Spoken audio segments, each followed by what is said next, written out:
Ombudsman Kaltara terus melakukan pemantauan terhadap proses pelaksanaan PPDB di Kaltara umumnya, mulai dari tingkat sekolah dasar hingga sekolah menengah atas. Sejauh ini PPDB di tingkat SMA dan SMK yang sempat terkendala masalah teknis menjadi sorotan Ombudsman. Pelaksanaan penerimaan peserta didik baru atau PPDB di Kaltara pada tahun ajaran baru 2022-2023 terus menjadi perhatian Ombudsman Kaltara. Ombudsman Kaltara pun terus melakukan pemantauan proses pelaksanaan PPDB mulai dari tingkat sekolah dasar hingga tingkat sekolah atas.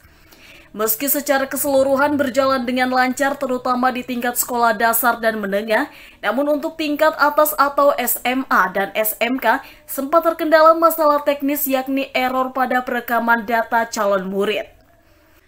Meski secara keseluruhan berjalan dengan lancar terutama di tingkat sekolah dasar dan menengah, namun untuk tingkat atas atau SMA dan SMK sempat terkendala masalah teknis yakni error pada perekaman data calon murid.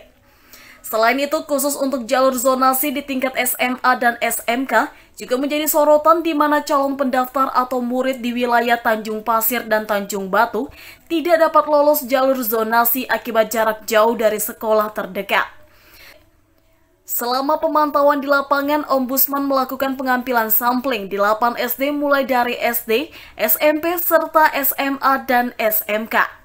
Namun pemantauan yang kita lakukan pada tahun ajaran tahun 2022-2023 ini hanya seputar Kota Tarakan. Kita mengambil sampling sekolah untuk kita melakukan pemantauan terus PPDB-nya.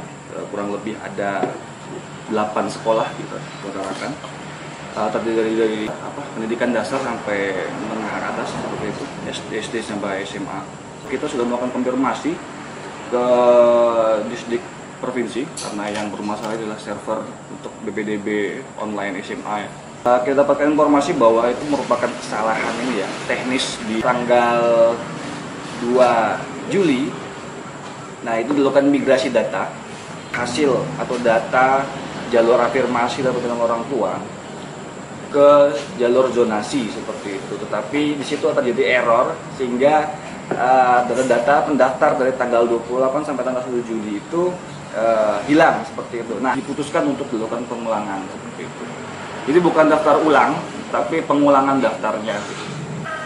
Lalu kita juga meminta membuka posko informasi seperti itu dan menyiapkan kontak-kontak yang dapat dihubungi di website juga. Karena kita mengkhawatirkan banyak peserta didik yang sudah mendaftar terus kebingungan karena adanya pengulangan ini. Nah, ini masalah kekurangan sekolah sih, Mas. Tingkat SMA. Swasta pun nggak ada dulu.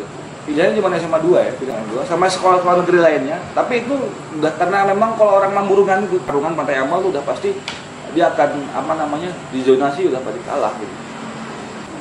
Ya pertama rombel dibanyakin di SMA 2 itu jangka pendek ya, rombel dibanyakin. Tapi kan itu tentu saja harus merubah dapodik ya, sistem dapodik.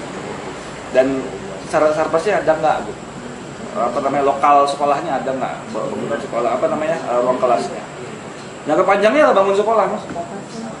Karena nggak ada pilihan nggak sekolah, kalau nggak milih swasta sekalian. Tapi itu tetap jauh resikonya. Kalau kita berprinsip zonasi adalah mempermudah mendekatkan sekolah dengan rumah gitu, itu tidak aman, sama aja gitu.